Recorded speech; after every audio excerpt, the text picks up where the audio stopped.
Absolute insanity. Almost 3 hours of filming. Ladies and gentlemen, we have some very important information to cover here today, and that is regarding a data center that is coming to St. John, more specifically to Lornville. This data center is going to be bringing with it 1.14 million tons of greenhouse gases emitted annually. It is also bringing 210 permanent jobs. It is a $2 billion investment here in St. John. But is this data center actually worth it after you weigh everything? My name is Brandon Vincent, and I'm a real estate agent born and raised here in St. John, New Brunswick. I've been actively selling real estate for over 7 years now. My goal in this video is to help to educate people on this massive moment in our city here. This is huge. I realize this video has a lot of data. If at any point you have a counter argument, or if I've gotten facts wrong, do me a favor, let me know below, okay? Because this is ongoing and I want to have a discussion, and I would love to hear your opinions on what is going on and how you see things from your perspective. And if you know any different stats, do me a favor, let me know. I'm doing the best research I can to give you guys this information. I've spent hours researching this topic so that I can present it in a unbiased way and going over the facts objectively. And in this video, I'm breaking it down into 10 different parts. We'll be covering everything from why they've chosen St. John to what this is going to do to our economy, what it does to the environment, and also whether or not our power grid is actually going to be able to handle having a data center here in St. John. But more importantly, make sure you stay to the very end, because that's where I cover whether or not we can handle not bringing a data center here. And I'm going to be covering everything, and that may sound shocking to you right now, but stay tuned to the very end and make sure you follow along, because this is shocking and it's blown my mind on many different levels what we're dealing with here. So without further ado, let's dive into this video. Part 1, what is actually being proposed. So Beacon AI Centers and VoltaGrid want to build a hyperscale AI data center on 120 hectares, which is just under 300 acres, in the Spruce Lake Industrial Park expansion in Lornville on the southwestern edge of St. John. Beacon's AI Centers is a Calgary-based data center developer launched by investment firm Nadia Partners. The CEO is Josh Schertzer, and they're focused on AI-specific data center development. And they're partnering with VoltaGrid, which is a Houston-based energy company, co-founded in 2020 by Nathan Oat. So Nathan, who co-founded VoltaGrid, is originally from St. John, which makes this actually fairly interesting that he's looking to bring this massive investment back into his home city. So the power required for this data center at its peak is going to be just under 400 megawatts, which is roughly the equivalent of powering about 280,000 homes. So they'll be using 190 megawatts from the MB power grid, while also being able to produce 190 megawatts from their on-site VoltaGrid natural gas power plant, which is going to be built and is actually coming up as a point of contention for this project. So this project was publicly announced October 2025. In July of 2025, council voted 10-0 to approve the Spruce Lake Industrial Park expansion. August 2025, the province approved industrial park expansion with 23 conditions. And April 26, the data center's own environmental impact assessment has been filed. And the target is to have this built within 18 to 24 months, having it operational by early 2028. Part 2, why St. John and why Lornville? So St. John has something that most cities don't have, and most people don't even know it exists. So we have 6 main reasons as to why they're using our backyard as a prime location. Starting off with something that I did not know until doing research on this, which is the dark fiber advantage. So a former telephone company, MBTel, which is now Bell Alliant, was extraordinarily progressive decades ago, and they wired the entire province with massive amounts of fiber optic cable. And that has never been used. And that cable is just sitting there unused, and that's known as dark fiber. A former New Brunswick premier, Frank McKenna, has said that New Brunswick has an extraordinary resource in the form of dark fiber. And that resource is a national treasure. And the reason this is important is because that means that there's incredibly low data transfer times to Boston, Halifax, Montreal, and beyond. And for a data center processing AI workloads, this is a competitive advantage that you cannot replicate easily. Reason number 2 is because we have a very cool climate, which pretty well equals to free cooling for the data center. So data centers spend about 40% of their energy on cooling. St. John's annual temperature is 7.66 degrees Celsius. That's sad. That means that free air cooling works 8 to 9 months of the year. Somewhere like in Virginia, the data center capital of the world, they're spending a fortune on cooling. But here, we'd get it for free. Number 3 is that we have a low natural disaster risk. We have no earthquakes. We get post-tropical storms that are weakened. We have no tornadoes. Lornville is elevated. It's not on a floodplain. And you compare that to Texas that has hurricanes. They have an immense amount of heat. California with their earthquakes, or Virginia with massive storms. St. John is geologically boring. And that is exactly what makes it enticing for a $2 billion investment. Number 4 is we have cheap land and available labor. The industrial land in New Brunswick is a fraction of the cost compared to Ontario or Quebec or BC. The Spruce Lake expansion added 107 hectares of pad-ready industrial land. Construction labor is available locally. Irving Refinery has turnarounds regularly that mobilizes 600 and plus skilled workers from the region. Number 5 is our proximity to the U.S. Northeast. So St. John is only 525 kilometers from Boston. The Port of St. John is a deep water, ice-free port that operates all year. New Brunswick shares a land border with Maine, and we're closer to the U.S. eastern seaboard than most Canadian cities outside of Atlantic Canada. Number 6 is the fact that the city needs this. Mayor Donna Reardon has stated that she doesn't think that the city can afford to turn this opportunity down. So let's be honest about where St. John is economically. Right now, we have 28% of residents that are living below the poverty line. 27.3% child poverty rate, which is one of the highest in Canada. We have an over-reliance on Irving. 1 in 3 workers in St. John work for Irving companies. Now, it's not all bad news here in St. John, because we've been seeing some of the biggest growth over the last few years that we have seen here in decades, with the amount of investments coming in between the Quincy project down at the waterfront.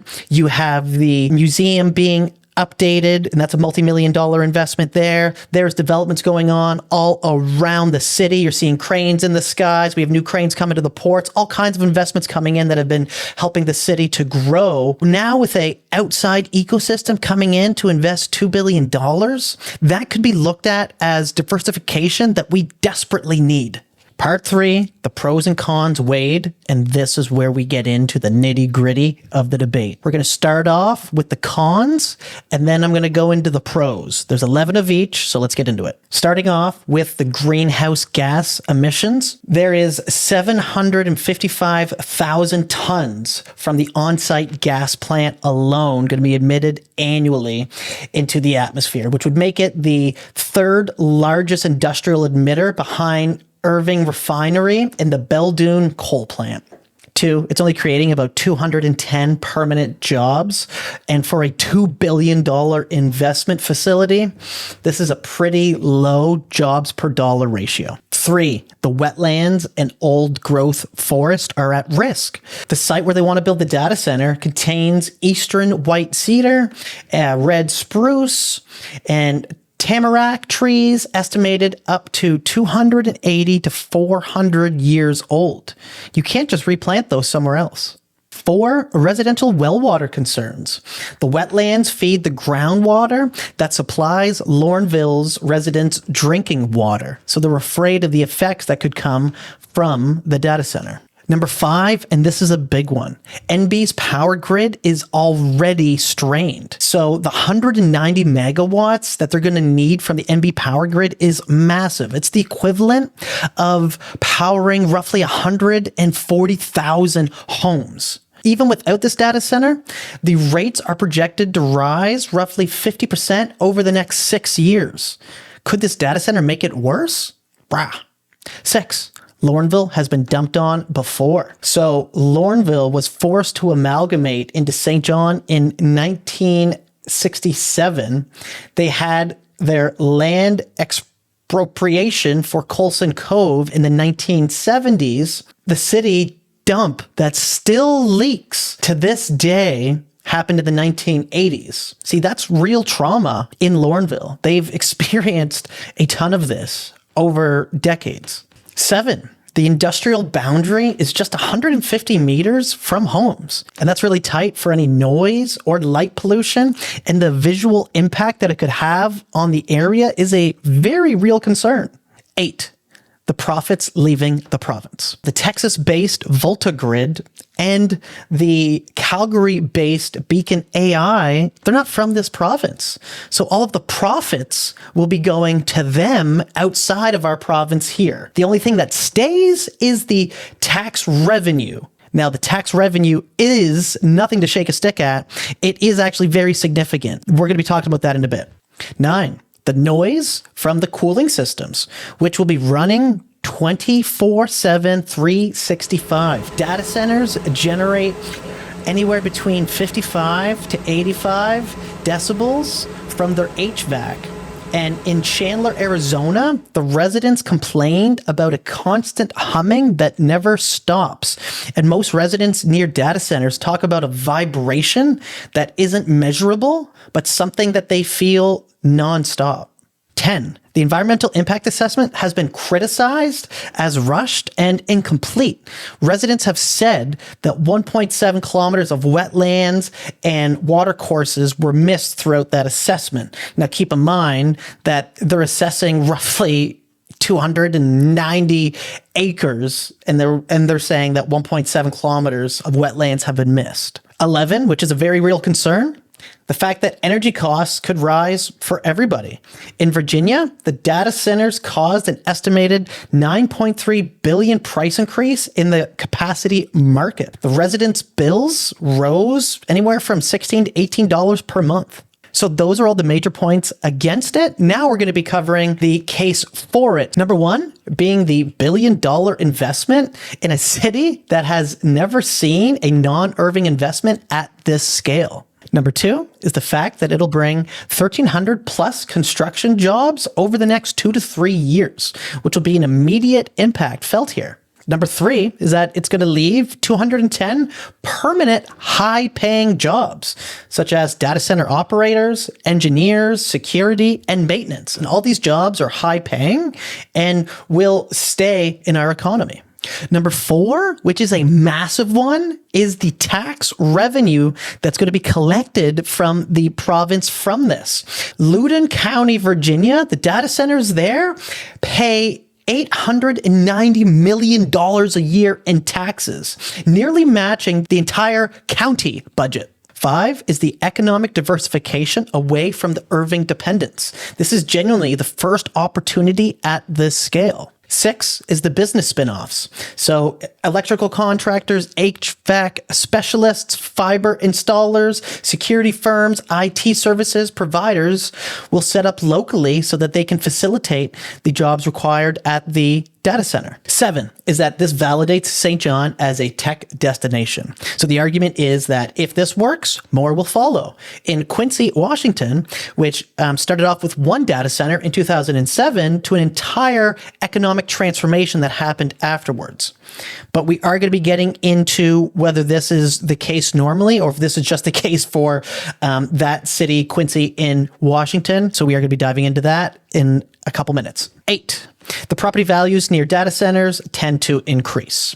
George Mason University study showed that there was no negative effects found and prices actually rose.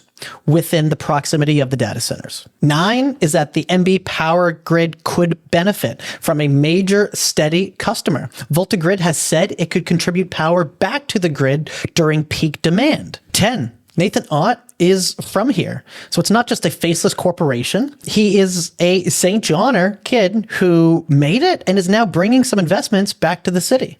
11, Canada's AI competitiveness. So countries without data centers and without data center capacity will fall behind. So this positions New Brunswick as an AI economy. Now, keep in mind, these are the cases for and the cases against, the pros and cons. And I'm not saying that all of the cons are true or all of the pros are true, but this right now is the bulk of the arguments happening on either side.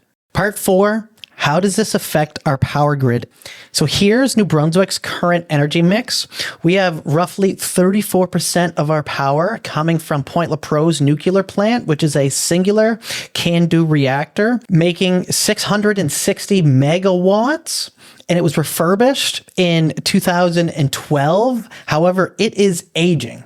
Our hydro is roughly 25% of generation with multiple stations, but Mactaquac being one of the primary ones, and it needs roughly $9 billion or more in repairs. Our natural gas, which is a growing role, and we've had a plant proposed here in New Brunswick, but that represents roughly 15%.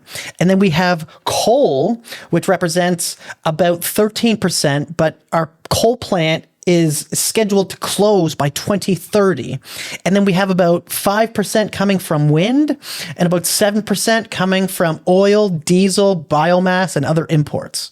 So this is where things get extremely interesting because the majority of New Brunswick's power is being generated from sources that are hitting their age limit. Some of them are shutting down. Some of them need billions of dollars in investments for just maintenance so that they can keep doing what they're doing right now. So we are running into a power issue that is actually quite alarming here in New Brunswick. So here's the honest answer, is that New Brunswick power likely cannot absorb the 190 megawatts of new baseload demand from the data center without figuring out new ways to generate power. The grid is entering a period of heightened electricity reliability challenges.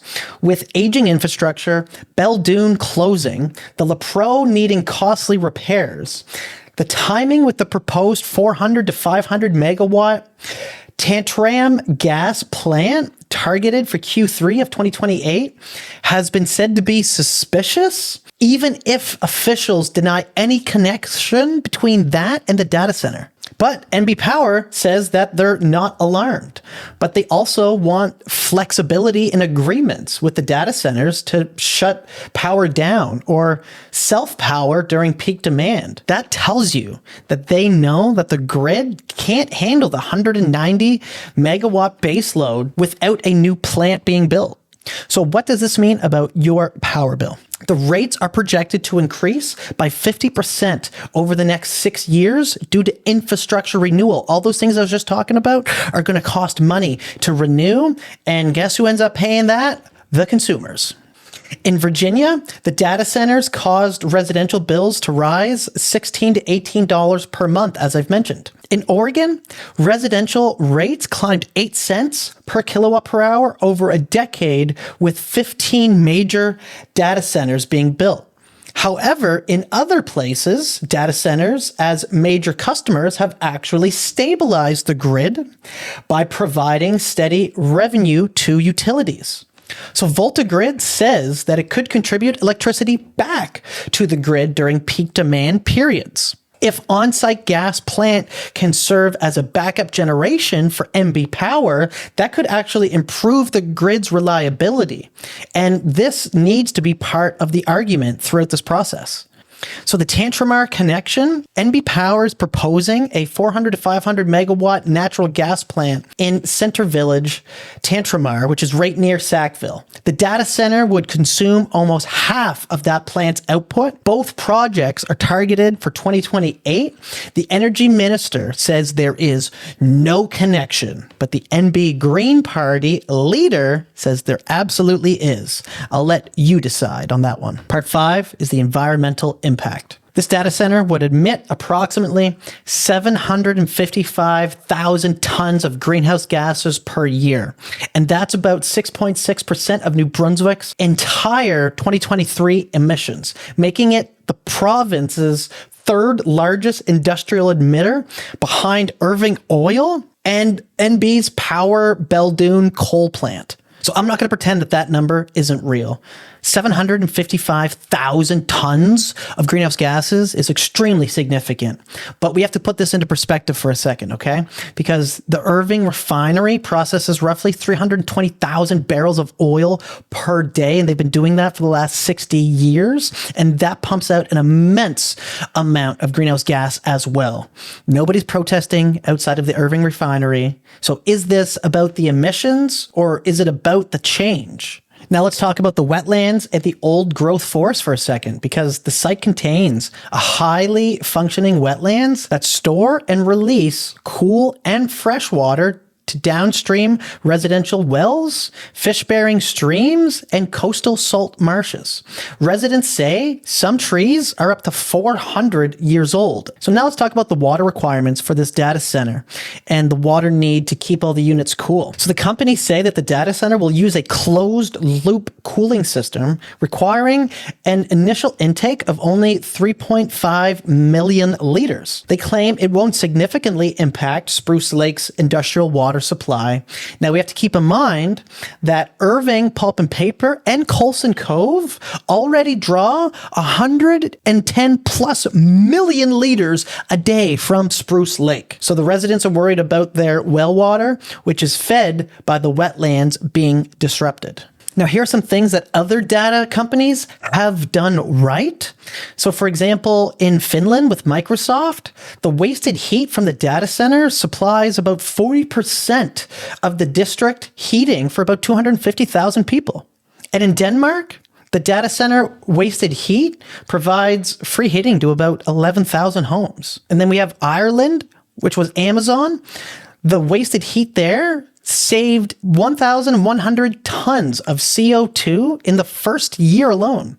So could the wasted heat from this data center be used to heat homes in Lornville or anywhere else in St. John? If the Nordic countries are doing this right now, how come this couldn't be something that we implement from the data center that's coming here in St. John? Part 6, what this does to the economy. And this here is very important. So estimates suggest that this facility could generate anywhere between $3 to $10+ million a year in annual municipal property taxes for St. John. And provincially, it could bring in tens of millions in HST and income tax. Now, what about the job argument? So the project, as it's being built, is estimated to employ about 1,300 people plus, and a lot of those are trade workers. And that'll be for about 2 to 3 years. Now, once it's built, we're only looking at about maybe, 210 permanent job positions for this $2 billion facility. It's a very low ratio. And that's the reality of data centers. They're very capital intensive, not labor intensive. So a lot of critics say that 210 jobs just isn't enough. And on its own, they're right. But that's not the full picture, because the data centers, they attract some spin-off business, but the big thing that I see is the property tax revenue that can be generated year after year after year. That's a massive increase in the base, and I think that that could actually help us in the future, because that's going to help to stimulate the economy, and that money can be put back into roads, infrastructure, and back into the city, and developing some more things to help generate even more power down the road. So some real-world examples of how data centers have affected the economies that they're in, we have to look at some of these studies. So Quincy, Washington has a population of about 8,000 people. Microsoft built a data center in 2007, and since then, the property tax revenue quadrupled from $815,000 to $3 million.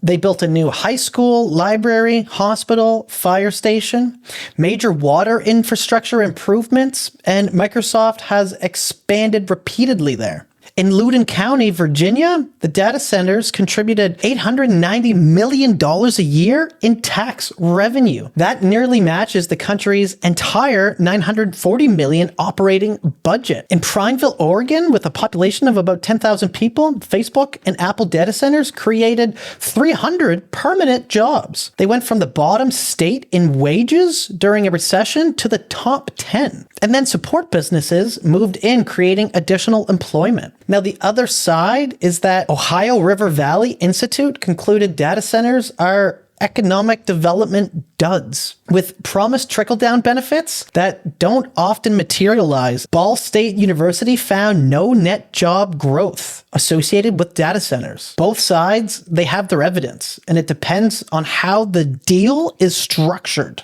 And that's one of the most important things that I think this is all going to come down to. Now, I know some people are concerned about the real estate prices and what it's going to do to the local real estate. Now, a George Mason University study found that homes closer to data centers actually sold for more, not less. And researchers failed to demonstrate statistically that there was any kind, on average, negative effect of being in close proximity to a data center on the sale price. To me, I look at it, like having a train nearby or something that does make noise constantly, or even living close to a highway, right? Does that affect the sale? Well, some people will prefer not to live close to that, but there's still some people that end up moving there, and it doesn't really end up affecting the price negatively overall. Part 7, why are people against it? So I want to be respectful here when I'm talking about the people who are opposing this project, because they're not being irrational. These people genuinely believe they're protecting their community, and that's what they're trying to do. And Lornville has been on the wrong end of progress many times in the past. So there's been 4,000 plus signatures on petitions with over 120 residents who spoke at the public hearings. The community turned a VoltaGrid open house into a 2-hour confrontational town hall with nearly everyone opposing it. A judicial review of council's decision has been filed. So when I first started looking into this, I thought this was just another case of the typical not in my backyard from St. Johners, because for the last 33 years of me growing up in St. John, something I found is that anytime there's been an opportunity or a proposition for some change, which is going to bring some employment, whether it be a pipeline or a mine or some fracking, that there has always been opposition and people saying that they don't want change. But then I hear similar people saying that there's no work and no opportunity here in the city. So I thought this was just another case of that. But there are some real issues being brought to the forefront with this data center. Things like the fact that the Lornville residents only had 1 week to prepare for the public open house about the data center. That's not enough time to really even figure out or learn what's going on. Also, the fact that the industrial boundary is only 150 meters from the nearest home, that is literally right in somebody's backyard. That is complete within eye vision. And to put that distance into perspective, the fastest 200-meter sprint in history was done in 19 seconds. So it's not far at all. And to wrap it all up, the fact that the Lornville community has been treated like a dumping ground for the last 60 years, I understand why there is opposition and concern regarding this. I think things that people need to understand is that you can support the data center coming, and you can also support the concerns of the Lornville residents. These aren't mutually exclusive. The question isn't whether this should happen, it's whether it can happen in a way that doesn't repeat some mistakes of the past. And if we can put in some better buffers, some real environmental protections, some community benefit agreements for like the wasted heat going to local heating, these can be some solvable problems that help to put a data center here while not infringing too much on the current lifestyle of the people in Lornville. Part 8, will this turn St. John into a tech hub? Well, that's the big thing on a lot of people's minds. And that's part of the pro argument that I hear is this is going to bring in so much more for St. John. But is that really the truth? Because one data center doesn't actually make a tech hub. And here's what the research actually shows. So here are some places where one data center actually led to more. Let's start off in Quincy, Washington, where Microsoft and Yahoo opened up data centers in 2007. Today, there are 27 data center buildings. Poverty dropped from 29% to 13%, and the data center pays 75% of property taxes. But no software companies and AI startups moved there. It became a data center cluster, not a tech hub. The reason? It was cheap Colombian basin hydropower. Now let's look at Luleå, Sweden. Facebook built its first European data center in 2011, generated 900 jobs and 524 million in economic impact. Google and AWS followed, but Luleå already had a university, was already an industrial hub, and had 100% renewable hydropower. The data center amplifier was already there. Then we have Finland, where Google invested 4.5 billion euros since 2009, 400 plus permanent jobs, and waste heat covers about 80% of the town's heating from those data centers. Other operators followed, but the same story. 100% clean energy already existed in these spots, which made them super enticing for these data centers to go there, so that the big companies could say they're 100% renewable. Now, here are some places that had one data center come, and that was it. Made in North Carolina. Apple invested $4 billion. It created about 400 jobs, and 15 years later, minimal population growth, no broader tech ecosystem at all. Orangeburg, New York, they received $77 million in tax breaks, created exactly one permanent job. Wow. So developers and communities have treated data centers just like warehouses. The standard model has produced mostly short-term construction jobs and relatively low, long-term, high-value tech activity beyond a limited number of dense clusters. So what separates the clusters from an isolated facility? Every successful data center cluster had all of these 5 things. Cheap, abundant, renewable power. They had the existing fiber connectivity, which St. John has, but we don't have cheap, abundant, renewable power. 3, a university of research institution. St. John has UNB, but no major AI or computing programs. 4, they had multiple data center operators. So one data center isn't a cluster. You need at least like 3 or 4 to be considered a cluster. And they had the existing skilled workforce or proximity to one. So St. John has the fiber, also has the climate, it has the land, but it doesn't have a university with AI programming, and it doesn't have multiple operators lined up, and it doesn't have access to clean, renewable energy to fund these AI data centers. Based on what's happened everywhere else, this will most likely be one data center with about 210 jobs, not a tech hub. That doesn't mean it's not worth doing, but we just have to be honest about it. And a lot of people point to the Loudoun County as an example of what data centers can do to a city. But what we have to keep in mind is that Loudoun County is 30 miles from Washington, D.C. So its cluster formed over 60 years around government internet infrastructure. One data center in St. John will not replicate 60 years of proximity to the U.S. federal government. Part 9. The renewable energy question. Is it at all sustainable to have this moved into a renewable energy data center? And is that even the regular thing in the norm? So how many data centers actually run on renewables? Well, about 27% of the global data center power comes from renewable energy.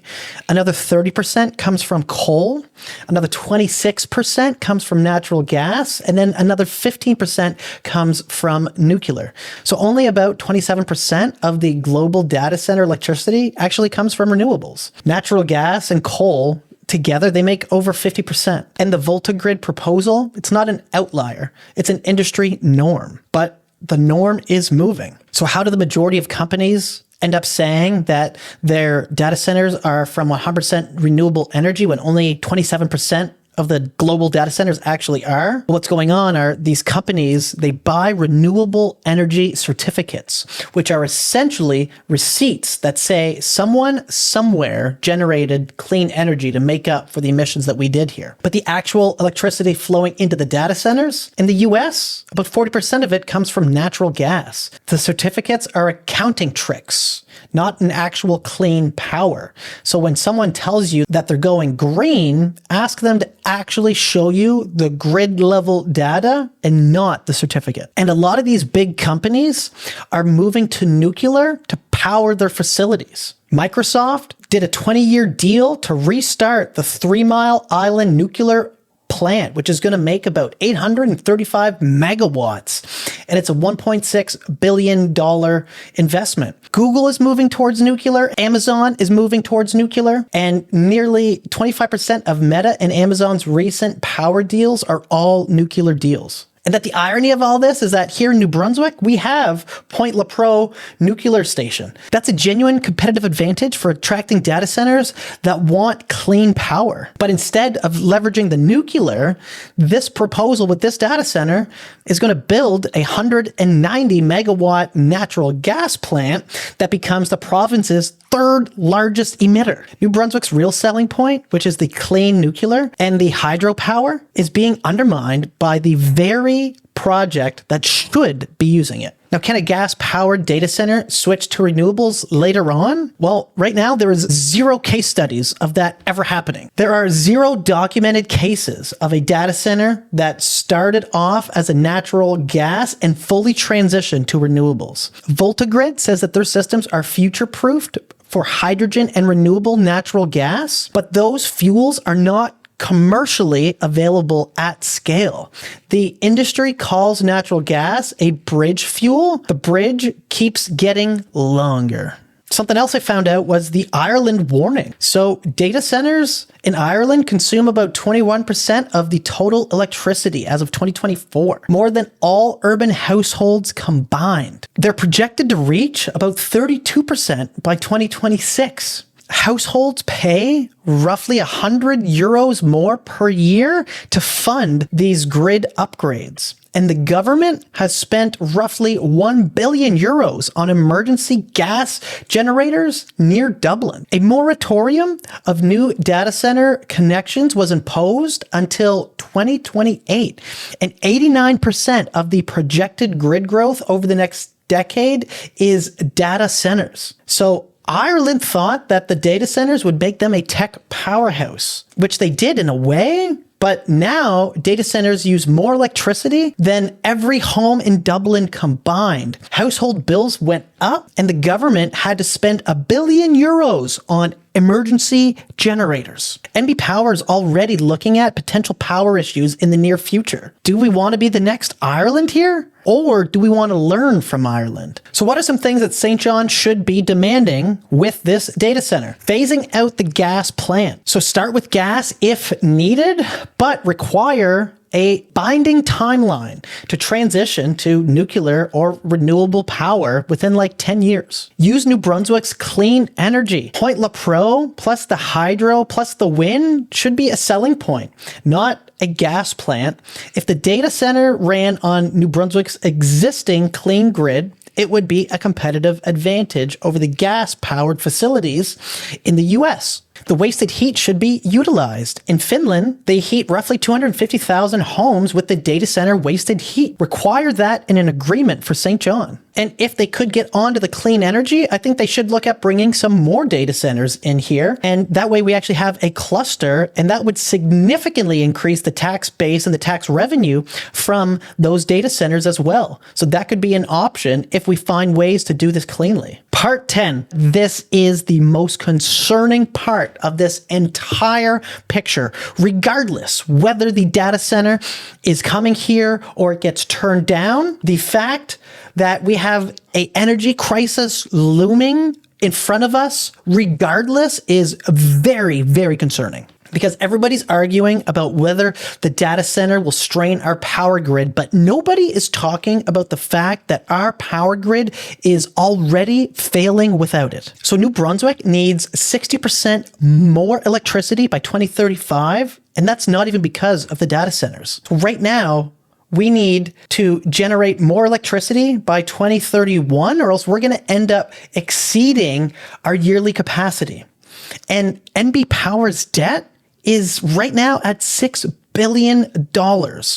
And we are actually 270 megawatts below the NERC safety margin. On the demand side of power, everything's going up. People are just plugging more things in. There's more power needed now than ever before. 32 to 48% of New Brunswick households already use heat pumps. Each heat pump adds 8,000 kilowatts per hour per year to the grid. One St. John homeowner used 2,000 kilowatts per hour in February alone, just from heat pumps. The province gives them away for free to low-income households, and the NERC specifically calls out the Maritimes as the only Canadian region where heat pumps are a primary driver of rising electricity costs. We also have a federal mandate for electric vehicles. 100% of the new car sales must be zero emissions by 2035. So each electric vehicle adds 3,000 to 5,000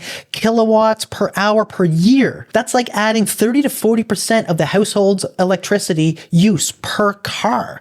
Canada's grid capacity needs to double or triple by 2050 just for EVs plus other electrifications. Then we have our population growth. So New Brunswick grew 2.7% in 2024, which was the fastest since the 70s. Every new household adds baseline demand, and with New Brunswick's heavy reliance on electrical heating, each new household adds more grid load than the Canadian average. And then we have our industrial electrification with 1,000 megawatts of new industrial facilities expected between 2025 and 2035, plus electrification of existing fossil fuel dependent processes. So then why is all this concerning? Well, because the Belledune coal facility is literally scheduled to shut down by 2030. Like, it cannot run past that. That's New Brunswick's second largest generator. And they're currently making 465 megawatts. And then you have Point Lepreau, which generates 660 megawatts, among North America's worst performing nuclear plants. They've had 400 plus unplanned days offline since the $2.4 billion refurbishment.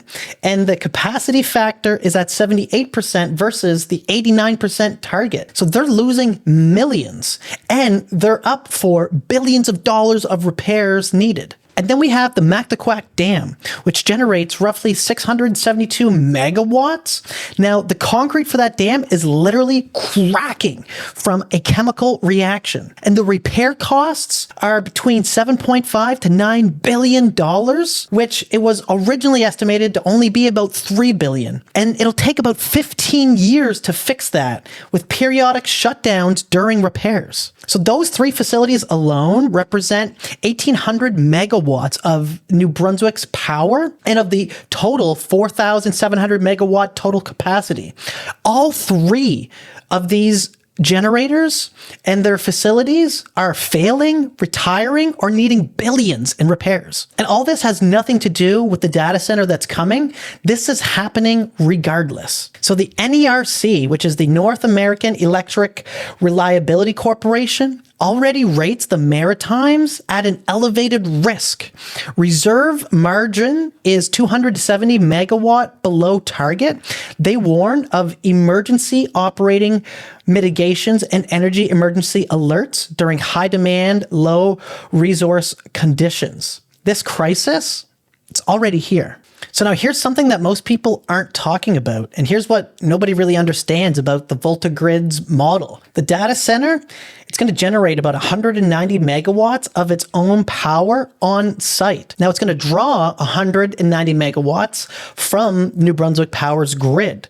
But during the peak demand, VoltaGrid's system can feed power back to our grid through grid paralleling. Their generators go from fully stopped to full power in 32 seconds. That means that during cold January and February nights when everybody's heat pumps are running and New Brunswick Power sweating from the demand, the data center could actually help to keep the lights on, not make it worse. The Rocky Mountain Institute argues that data centers can be a catalyst for long-term delayed grid upgrades that can benefit all ratepayers. So you're probably wondering the logic behind that, and here's kind of the thought process behind it. So a data center provides a guaranteed long-term high-value customer. That makes the economics of building a new generating station actually viable through the tax dollars. Generating stations and grid upgrades, they benefit everybody, not just the data center. The tax revenue from the data center funds the infrastructure that the province couldn't afford to upgrade alone. And without that anchor tenant, the same upgrades may have never have happened. So here's the thing, is that we have an energy crisis coming in New Brunswick. Whether we build this data center or not, the question isn't whether we have an energy problem, because we do. The question is, do we want a $2 billion investment helping us solve it? Or do we want to face this problem alone? So I want to leave you with that. I realize that this video has been extremely detailed, extremely in-depth, and extremely long, but I feel that it is extremely necessary to cover all of this so that we can have more insight as to what is right for the future of St. John. And this could be a very important moment. There's people on both sides of the aisle right now that all have very valid points. And I think that we need to think long-term for St. John, for Lornville, for us collectively, and that this deal can be structured in a way that works for us here, works for our community, and works for our future. But with that being said, I hope that this video has helped to bring some value and enlighten you on the data center coming here into St. John. Again, my name is Brandon Vincent. I'm a real estate agent here in St. John, and I make videos like this to help educate and to help inform you and myself on what is going on in this beautiful city of ours. Thank you very much.